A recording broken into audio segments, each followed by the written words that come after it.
অপু বিশ্বাস বোরকা পরে পর্দা মেনে তার ছেলেকে নিয়ে বেড়াতে যাচ্ছেন। দেখে মনে হচ্ছে পর্দাশীল একজন মুসলিম নারী তার সন্তানকে নিয়ে ঘুরতে বেরিয়েছেন। শাকিব খানকে ভালোবেসে মুসলিম ধর্ম গ্রহণ করেছিলেন অপু বিশ্বাস, কিন্তু শাকিব খানের সঙ্গে ডিভোর্সের পর আবার হিন্দু ধর্মে ফিরে গিয়েছিলেন তিনি।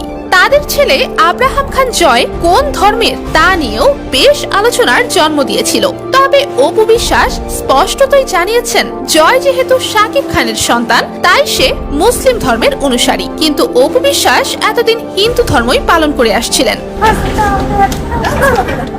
সাম্প্রতিক একটি ভিডিওতে দেখা যাচ্ছে ছেলে জয়কে নিয়ে বোরকা ও হিজাব পরে ঘুরতে বেরিয়েছেন অপু বিশ্বাস।